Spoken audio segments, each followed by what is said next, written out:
कञ्चनपुरका नदीहरूमा अनियन्त्रित उत्खनन र उत्खननमा लगाइएको पूर्ण प्रतिबन्ध बीचको द्वन्द्वले एकातिर वातावरणीय जोखिम बढाएको छ भने अर्कोतिर स्थानीय अर्थतन्त्र र विपद व्यवस्थापनमा चुनौती थपेको छ। शुक्लाफाटा नगरपालिकाका विभिन्न वडाहरू भएर बग्ने सुनबरा नदी हिजो 25 मिटर चौडाइमा बग्थ्यो। आज चौडाइ बढेर 50 मिटर नागेको छ। शुक्लाफाटा राष्ट्रिय निकुञ्जको पूर्वी क्षेत्रका नदीहरूमा उत्खनन नहुँदा नदीको सतह बढेर बस्तीतिर पस्न थालेको छ। शुक्लाफाटा नगरपालिका वडा नम्बर 3 का पिपलाडी र जोनापुर क्षेत्र वर्षेनी, कटान र डुबानमा पर्छन्। त्यस्तै बेतकोट नगरपालिकाको वडा नम्बर 10 का बासिन्दा पनि चौधर नदीले गर्ने डुबान र कटानबाट पीडित छन्। चौधर नदी पनि शुक्लाफाटा राष्ट्रिय निकुञ्जको सीमासँग जोडिएको नदी हो। यहाँ पनि निकुञ्जले आफ्नो क्षेत्र नजिक उत्खननमा पूर्ण प्रतिबन्ध लगाएको छ। चौधर नदीको बाढीका कारण बस्ती सङ्कटमा रहेको र बाढी आएको बेला ज्यान जोगाउन गाह्रो हुने गरेको बेतकोट नगरपालिका वडा नम्बर 10 की गीता डगौराले बताइन्। एकदमै जोखिमपूर्ण टोल हो यो हैन। बाढीको बेलामा चाहिँ रातिको बेलामा आयो भने त झनै डर हैन। बच्चाहरूलाई कसरी बगाउने, त्यो अनाज पानीको एकदमै अप्ठ्यारो हुन्छ। बालुवा छ, ढुङ्गाहरू छन्। नगरपालिकाले व्यवस्थित तरिकाले हैन आफ्नो त्यो जो उठाउनु नदिनु पर्ने छ त्यो उठाए पनि हुन्थ्यो नि हैन। अलिक गहिरो भयो भने त पानी पास हुन्थ्यो नि त।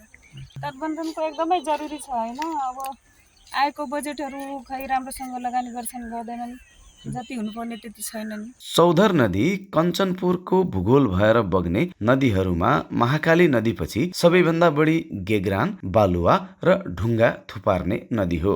जलस्रोत तथा सिँचाइ विभाग अन्तर्गतको जनताको तटबन्ध कार्यक्रम फिल्ड कार्यालय महेन्द्रनगरले गरेको अध्ययन अनुसार चौधर नदीले वार्षिक रूपमा औसत 1,50,000 घनमिटर गेग्रान, बालुवा र ढुङ्गा तराई क्षेत्रमा थुपार्छ। शुक्लाफाटा राष्ट्रिय निकुञ्जमा पर्ने स्याली र राधा नदीमा पनि उत्खननमा लागेको पूर्ण प्रतिबन्धका कारण नदीको सतहमा बालुवा भरिएर नदी बस्तीतर्फ कटान गरिरहेको छ। शुक्लाफाटा नगरपालिका वडा नम्बर 6 कसरौल क्षेत्रमा स्याली नदीले खेतीयोग्य जमिन कटान गर्ने गरेको छ। बालुवा बिट्टी निकाल्न दिँदैन। यहाँ यो आरक्षमा चाहिँ सक्समा नआइन्छ। नदीको केही भर हुँदैन, कुन बेला कता जान्छ, कुन बेला कता जान्छ, त्यो त वर्षेनी काटेकै छ। चौधर नदीभन्दा कम मात्रामा बालुवा गेग्रान थुपार्ने भए पनि स्याली र राधा नदीले बस्तीलाई डुबानमा भने पार्ने गरेका छन्। स्याली र राधा नदीमा औसत रूपमा वार्षिक 50,000 देखि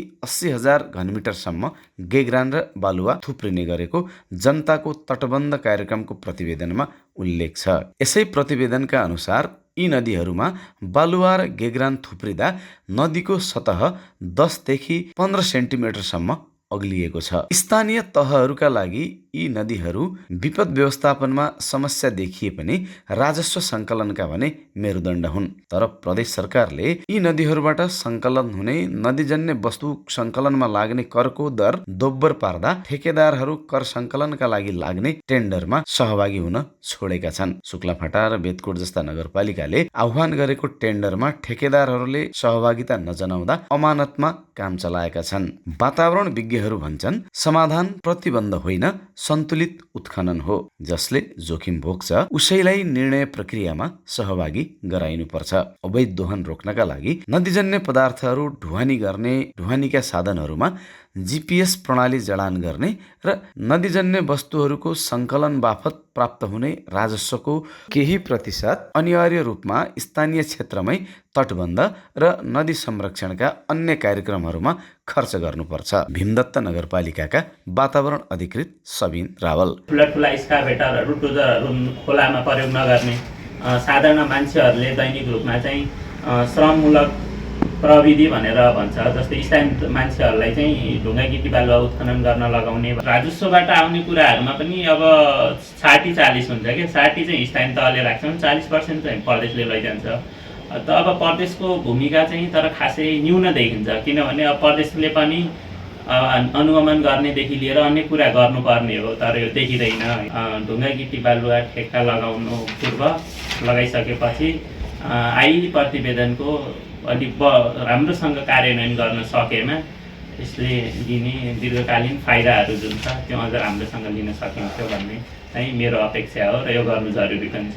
वातावरण विज्ञहरूका अनुसार अनियन्त्रित उत्खननले प्रकृति विनाश गर्छ भने उत्खनन नै नगर्दा पनि बाढीका कारण मानव बस्ती सङ्कटमा पर्छ। त्यसैले स्थानीयहरूको सहभागिता र कडा निगरानीमा समन्वय गर्दै नदीजन्य पदार्थको सन्तुलित उत्खनन आजको आवश्यकता रहेको वातावरणविदहरूले औल्याएका छन्।